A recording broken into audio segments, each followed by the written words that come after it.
AP ఎన్నికల్లో గెలిపే లక్ష్యంగా విపక్ష కూటమి వ్యూహాలు రచిస్తుంది. మెజారిటీ స్థానాల్లో అభ్యర్థులను గెలిపించుకునేందుకు ప్రణాళికలు సిద్ధం చేస్తుంది. అవినీతి ప్రభుత్వాన్ని గద్దె దింపాలని ఓటర్లకు పిలుపునిచ్చారు విపక్ష నేతలు. వచ్చే నెలలో 2 రోజుల పాటు కూటమి నేతల సమావేశం జరగనుంది. విజయవాడలోని ఏపీ బీజేపీ చీఫ్ పురంధేశ్వర నివాసంలో విపక్ష కూటమి నేతలు సమావేశమయ్యారు. జనసేన నుంచి నాదెండ్ల మనోహర్, ఏపీ తెలుగుదేశం అధ్యక్షుడు అచ్చెన్నాయుడు సహా 3 పార్టీలకు చెందిన ముఖ్య నేతలంతా హాజరయ్యారు. కూటమి తరఫున ప్రచారం, ఉమ్మడి మేనిఫెస్టోపై చర్చించారు. క్షేత్రస్థాయిలో పనిచేయడానికి ప్రణాళికలు సిద్ధం చేస్తున్నారు. ఏప్రిల్ 4న ఎంపీ స్థానాల్లో, ఏప్రిల్ 8న అసెంబ్లీ స్థానాల్లో కూటమి నేతల భేటీ జరగనుంది.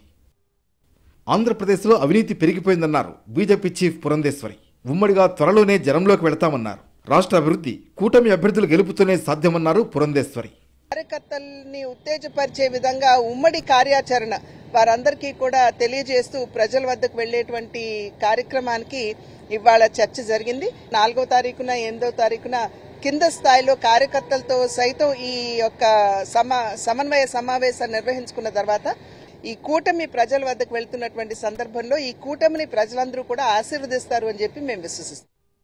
అసెంబ్లీ ఎన్నికల్లో మెజారిటీ సీట్లు సాధించడమే కూటమి లక్ష్యమన్నారు ఏపీ టీడీపీ అధ్యక్షుడు అచ్చెన్నాయుడు.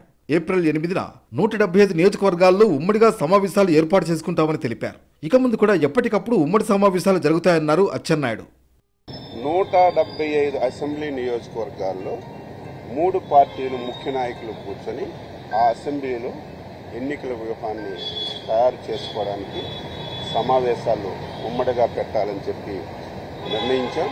అన్ని స్థానాలు గెలిచే విధంగా ప్రణాళికలు రూపొందించుకోవాలనేది ఈ సమావేశంలో ప్రధాన అంశమని చెప్పి తెలియజేస్తూ సమిష్టిగా ఎన్నికల్లో ముందుకు పెడతామంటున్నారు కూటమి నేతలు.